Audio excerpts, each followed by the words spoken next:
Nah, guys, kembali lagi di channel Aprisitorus, di mana channel ini akan memberikan diri kamu suatu informasi baik dari pekerjaan, asmara, keuangan, ataupun kehidupan diri kamu secara general. Sebelum saya memberikan suatu informasi dari beberapa aspek yang saya katakan tadi, saya juga mengingatkan kepada teman-teman, informasi yang saya berikan terhadap diri kamu bukan suatu acuan untuk kamu ambil dan untuk kamu terima. Saya hanya bisa memberikan diri kamu suatu informasi berdasarkan kartu yang saya pegang ini. Diri kamu hanya bisa berencana terhadap kehidupan kamu, akan tetapi di balik dari informasi dan perencanaan tersebut, lagi-lagi yang menentukan adalah Sang Pencipta. Sebelum saya mengambil satu persatu kartu yang saya pegang ini secara acak, saya juga mengingatkan kepada teman-teman apabila ketemu dengan channel saya agar menekan tombol subscribe-nya dan menyalakan loncengnya supaya next video saya lebih semangat untuk memberikan suatu informasi baik terhadap kondisi energi kamu, manusia yang selama ini kamu prioritaskan, serta pihak ketiganya. Oke Wak Geng, malam hari ini saya ingin mengarah terhadap pihak ketiga. Apa yang dipikirkan, apa yang dirasakan, dan apa yang ingin disampaikan oleh kartu yang saya pegang ini ketika diri saya mengarah terhadap pihak ketiga. Kita langsung saja. Saya akan mengambil beberapa kartu, di mana kartu yang akan saya ambil nanti bisa saja bersifat resonate, bisa saja tidak bersifat resonate. Semuanya saya kembalikan terhadap pola pemikiran kamu, semuanya saya kembalikan terhadap situasi energi yang kamu miliki untuk saat ini.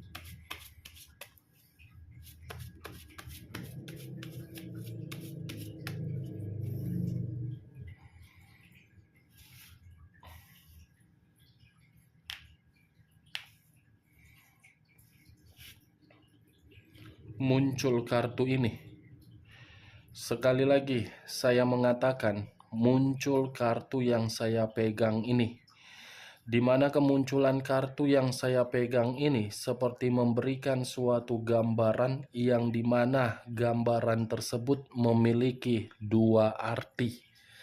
Arti pertama, bisa saja pihak ketiga ini kedatangan seseorang yang dimana kedatangan seseorang ini membuat komitmen yang dia jalankan terhadap pihak manusia tersebut terganggu. Tetapi kalau saya memutarbalikkan perkataan saya dan tidak lebih mendominasi terhadap pihak ketiga, bisa saja manusia tersebut menghadirkan orang lain di dalam hubungan perselingkuhan itu, yang dimana kehadiran pihak lain ini seperti bentuk ancaman agar salah satu pihak merasa seperti gelisah atau berkonflik. Arti kedua ini mengarah terhadap kondisi batin yang dimiliki oleh pihak ketiga, yang dimana kondisi batin tersebut sepertinya untuk malam hari ini sedang terluka. Muncul kartu Ace of Cups. Kartu kedua mengatakan kondisi perasaan. Sudah pasti berarti kehadiran seseorang yang saya katakan tadi ini ada kaitannya terhadap komitmen yang mereka jalankan. The Three of Pentacles terdiri dari 3 koin. Kalau saya mencoba untuk mengambil satu koin dari ketiga koin tersebut, satu koin yang saya ambil ini seperti memberitahukan bahwasannya komitmen itu sebenarnya, Wak Geng, dijalankan atas atas dasar materi, atas dasar situasi bantuan, dan atas dasar situasi apa yang diberi.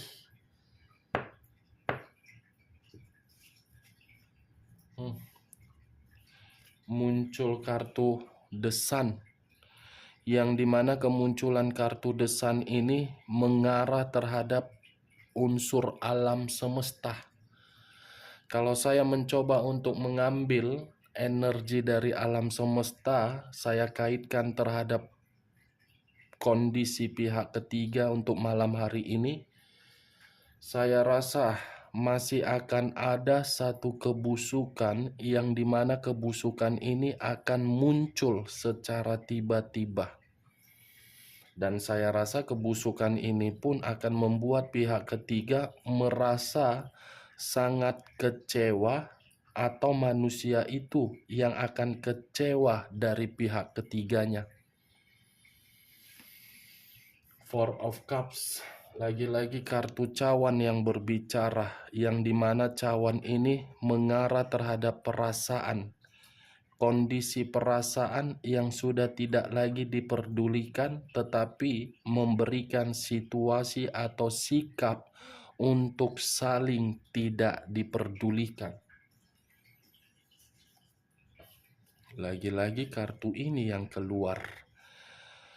Tadi ketika saya mengarah terhadap manusia tersebut untuk malam hari ini, kartu ini yang keluar.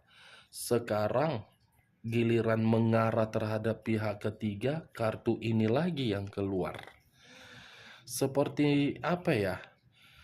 Seperti memberitahukan komitmen tersebut tidak baik-baik saja, tetapi posisinya berbentuk materi.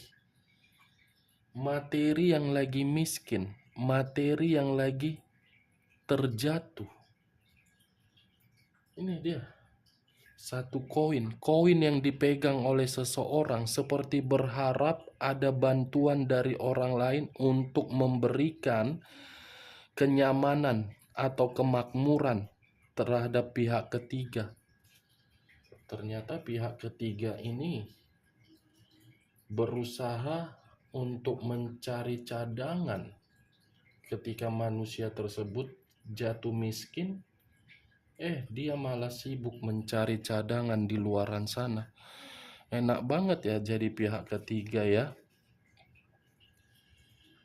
Enak banget, tapi aku pun gak bisa juga menyalahkan pihak ketiga. Bisa saja manusia tersebut menjadi pihak ketiga di dalam hubungan orang di luaran sana, yang dimana manusia ini menjadi pihak ketiga tujuannya pun materi juga.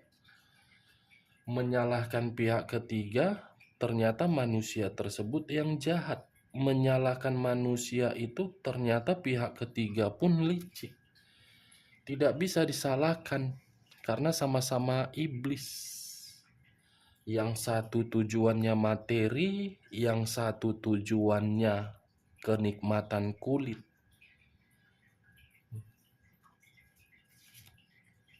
Nih, muncul lagi kartu koin. Tadi 3 koin, 1 koin, sekarang 6 koin. 3 di kiri, 3 di kanan. Kalau saya mencoba untuk mengambil 1 koin dari ke-6 koin tersebut, 1 koin ini seperti memberitahukan, wow, apa ini ya? Energi berantakan yang saya rasakan. Energi negatif yang saya rasakan. 3 kartu yang berbicara mengenai materi.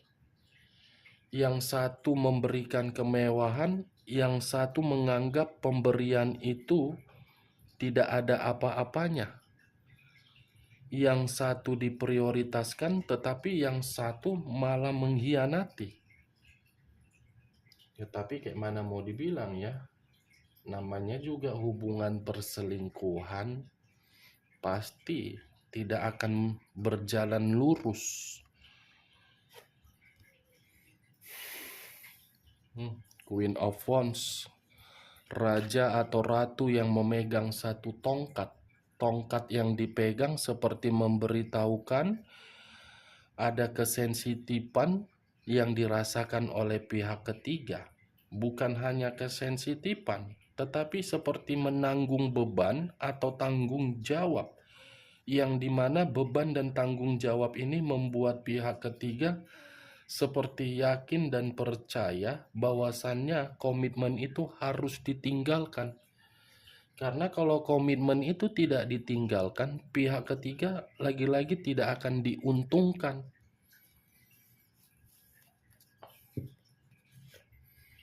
Nah, price of the dicks. Kemunculan satu energi mengendalikan pihak ketiga. Tujuannya apa? Agar manusia tersebut ditinggalkan dalam kondisi miskin. Muncul kartu justice yang mengarah terhadap unsur udara berlambangkan 3 zodiak: Aquarius, Gemini, dan Libra. Kalau saya mencoba untuk mengesampingkan ketiga zodiak yang saya katakan tadi, kata justice, saya rasa pihak ketiga ini, apa ya yang ingin saya katakan? Kalau saya membenarkan pihak ketiga, seakan-akan pihak ketiga akan merasa seperti benar dari tindakannya. Kalau saya menyalahkan manusia tersebut, seakan-akan manusia itu seperti apa ya? Pergerakan energi yang tertekan. Justice, komitmen itu sudah bersifat apa ya? Saling salah menyalahkan, saling remeh meremehkan. Sudah tidak ada lagi antara pemikiran yang satu dengan yang satunya menjadi satu pemikiran. Sudah berbentuk seperti ketidakseimbangan, sudah berbentuk seperti ketidakstabilan. Ya ibaratnya karma. Muncul kartu Eight of Pentacles, 8 koin. Kalau saya mencoba untuk mengambil satu koin dari ke-8 koin tersebut, satu koin yang saya ambil ini seperti memberitahukan pihak ketiga sudah tidak lagi memprioritaskan manusia tersebut. Ada yang sedang diprioritaskan pihak ketiga di luar dari manusia itu. Nine of Cups. Iyalah, ngapain pula pihak ketiga memprioritaskan diri dia, orang dia lagi hancur, lagi miskin. Kalau pihak ketiga memprioritaskan dia dari kondisi kehancuran dia, ya secara otomatis tidak ada pencapaian dan tidak ada target. Sebenarnya manusia ini yang bodoh. Mau saja dikibuli, mau saja dimanipulatif. Ya tapi gimana lah ya kan Wak Geng? Ya itulah situasi manusia tersebut. Hanya apa? Ibaratnya saya kan punya materi. Saya kan punya kestabilan. Dengan kestabilan dan materi saya yang makmur, materi saya ini yang berbicara terhadap orang lain. Tetapi kenyataannya untuk saat ini dari kartu yang saya pegang berbicara lain. Sudah tidak ada lagi pencapaian, sudah tidak ada lagi target di dalam kondisi keuangan dia. Justru dia ditinggalkan, diremehkan. Nine of Swords. Nine of Swords terdiri dari 9 pedang. Kalau saya mencoba untuk mengambil satu pedang dari ke-9 pedang tersebut, kalau pihak ketiga masih memprioritaskan hubungan terhadap manusia tersebut, yang dimana manusia itu untuk saat ini tidak lagi memiliki apa-apa, pihak ketiga akan stres, akan depresi, akan merasa menyesal. Ngapain saya memprioritaskan, orang sudah hancur. Seperti apa ya? Sangat sulit mengambil satu pilihan, tetapi mengharuskan pihak ketiga mengambil satu pilihan. The Magician. Komitmen perselingkuhan itu sudah penuh dengan kebohongan. Untuk mendapatkan suatu kebahagiaan yang ingin didapatkan oleh manusia tersebut, manusia yang haus akan kenikmatan, yang tidak pernah merasa puas ketika bersama dengan diri kamu. Untuk saat ini, salah menempatkan posisi pihak ketiga. Kenapa ya? Saya mengarah terhadap pihak ketiga, tetapi kartu ini seperti memberikan gambaran yang mengarah terhadap manusia tersebut, yang dimana manusia itu akan ditinggalkan. Dalam kondisi apa? Dalam kondisi stres. Kita lihatlah kartu terakhir ya Wak Geng. Karena semakin dalam pun saya mengambil kartu-kartu berikutnya, bagi saya pihak ketiga ini tidak ada faedahnya. Hanya untuk merusak pendengaran diri kamu. Hanya untuk membuat diri kamu merasa jijik untuk mendengarnya. Saya pun seperti itu. Begitu saya mengangkat kartunya, saya pun merasa jijik. Tetapi mau tidak mau, saya harus merasa adil. Energi kamu saya baca, energi manusia tersebut saya baca. Masa energi pihak ketiga tidak dibaca? Kan tidak adil. Yaudahlah ya, daripada saya banyak ceramah, lebih baik kita ambil aja kartu terakhir. Muncul kartu The Two of Cups. Lagi-lagi kartu cups, cawan-cawan dan materi. Kalau saya mencoba untuk mengambil satu cawan dari kedua cawan tersebut, satu cawan dari kedua cawan ini seperti memberitahukan, saya rasa dalam waktu dekat akan ada kesenangan yang akan dirasakan oleh pihak ketiga, tetapi akan ada kondisi kabar buruk yang akan dirasakan oleh manusia tersebut. Oke Wak Geng, hanya itu yang bisa saya berikan informasinya terhadap diri kamu ketika malam hari ini saya mengarah terhadap pihak ketiga. Sekian dulu informasinya, salam kartu tarot, salam zodiak. Gak ada faedahnya aku membahas pihak ketiga ini. Ujung-ujungnya selalu materi.